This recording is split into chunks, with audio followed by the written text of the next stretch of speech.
lamang ito ng panilindang. Naniniwala ba kayo?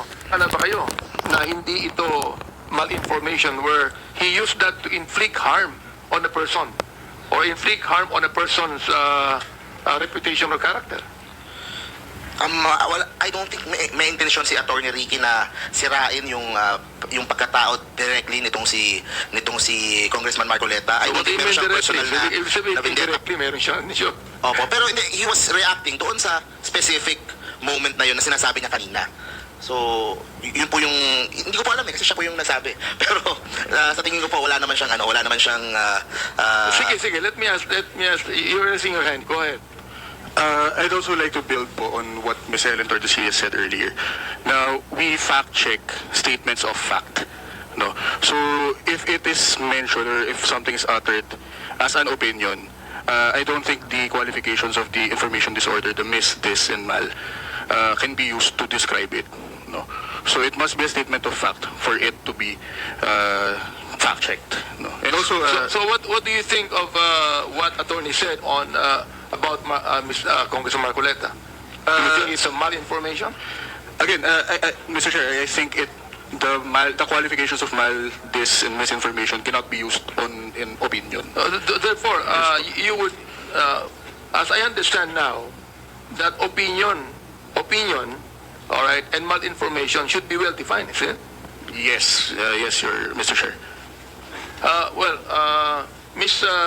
Malu, would you please also answer that if you can? Sir, yung sinabi ni Attorney Ricky, I would classify it as a value judgment.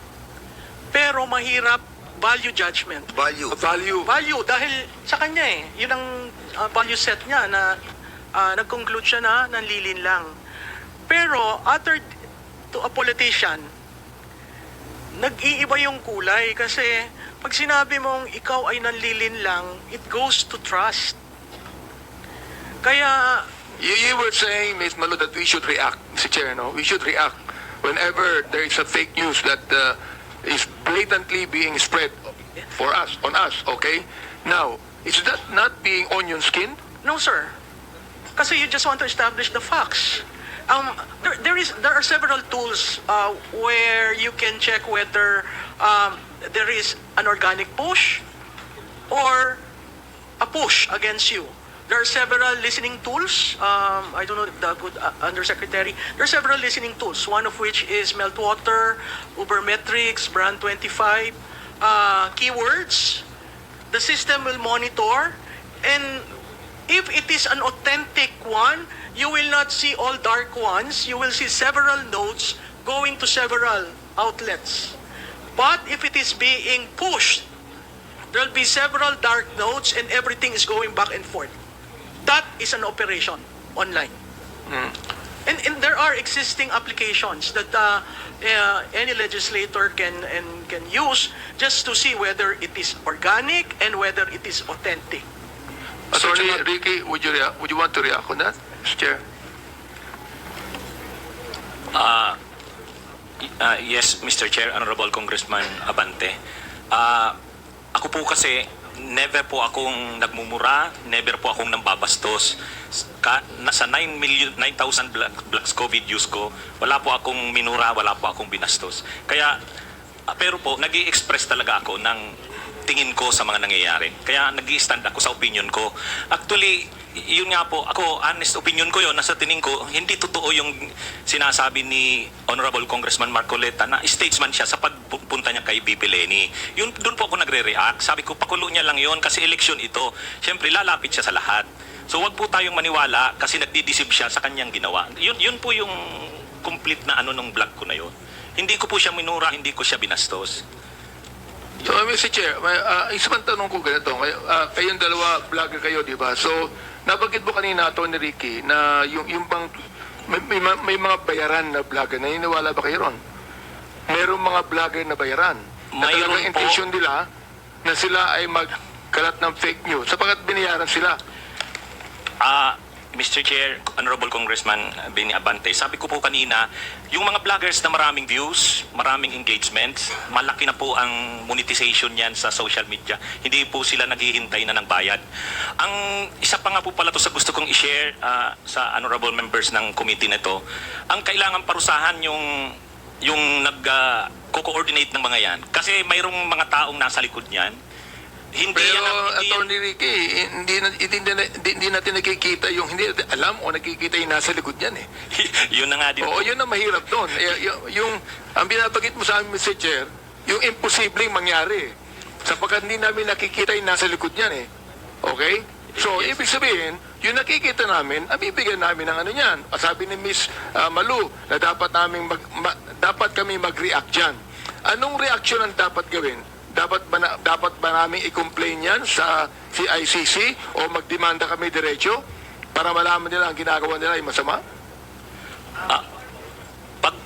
Mr. Chair, ako po, agree po ako sa sinabi ni Mamalu Tequia. Kailangan po ninyong sagutin yung mga issues na inaano sa inyo, na nire-raise. Pero kung talaga namang malicious, talagang kasuhan nyo po. Yung po yung, kasi nandiyan po naman ang nasa batas natin. Kaya lang nga po, ang sinasabi ko kanina, based on jurisprudence, kaya lang pag kayo po yung nagkaso, magpuprove talaga kayo ng actual malice. Hindi tulad sa private, kasi presumed ka agad yung Ay, hindi malice. mahirap yung mag-prove, Mr. Chair, sapagkat may mga pictures eh. May mga pictures, may mga salita. Yun, ebidensya na yun eh. Ang Yes, problema yes. lang yan, malaking pera gagamitin mo dyan. Yes po, Mr. That's it. At ang sabi ni Ms. Malu, hindi na kami kinakailangan gumamit pa ng, for example, or media reporter o a vlogger to attack, no? Ganun din ba ang paniwala mo dyan? Yes po, Mr. Chair. In fact, ako po, kami dito na mga nanditong vloggers, kami ang nagtatanggol sa inyo sa Quadcom. Saka sa dito sa nung binuotong Tricom. Salamat po, salamat po. Marami po kaming nakakalaban na mga vloggers. Actually nga, kung dumating lang sila dito, siguro nagkaharap-harap kami. Pero kami po, nasa pag-defend sa inyo. Kaya lang, dahil nga po, may mga times din na nagko-comment din kami sa inyo. Halimbawa, yung tungkol sa impeachment, sabi na, ba't ang tagal nito? Parang naduwag na yung ang gagaling ng ginawang investigation sana eh. Sabi, suportado ng tao, ang taas nga ng survey in support sa Quadcom. Sabi ko, ba't ngayon parang, parang hindi na desisyonado? So, honest opinion po yun. Yun po yung gusto naming ipakita na kami, yung vlogging na totoong expression ng opinion. Maraming salamat sa inyong suporta, no? At sana suportahan niyo pa kami. Yes po, Mr. J. Di ba? Sapagkat nagiging malinaw ang ginagawa ninyo laban dun sa mga talagang ang inaano ko lang ganito eh, no? Ano ba bias eh, di ba? Kaya sila nag-aano ng fake news because they're biased, di ba? Now, you look at yourself. Palagay nyo kaya hindi kayo biased sa inyong mga opinion? Mr. Chair, talaga namang ang isang vlogger, mayroon talaga siyang bias. Ang masama lang, yung nagre-resort ka na nga sa fake news. Halimbawa nga, yung pulburon video na yan. Tapos yung mga ano sa inyo po, yung mga issue sa inyo. Obvious kasing fake news yun, hindi na lang yun opinion talaga. Kaya, pero yung pagiging bias, tulad namin, may mga stand kami sa issues, ano po yun eh, tama lang yun sa isang vlogger na talaga namang may standpoint ka. Ang hindi lang tama, yun ngang nakikita rin namin na maraming linalabas na mga informations na hindi na totoo. Hindi na po siya, hindi na yan pagiging bias lang. Talagang may malis na sa ginagawa na... For example, may vlogger na kumuha ng picture ko sa Facebook ko na ako'y nakadila. Mr. Chair, nakita ko po yun. Nakadila, ano? Kanina, pinagkita nakadila ako. Pwede bang, sample? Totoong picture yan. Totoong picture yan. Talagang, kasi, inaakala ko, lahat na nasa Facebook ko, kaibigan ko. Ano? At ako'y ordinaryo tao, hindi ako maating tao. Ang ginagaya ko dyan, si Albert Einstein. Kasi gusto ko rin maging genius. O, kinuha nila at ginamit nila yan. Yung ba'y masasabing fake news? Yusek, siguro the best person to answer is the ICC. O, sige, si IBC.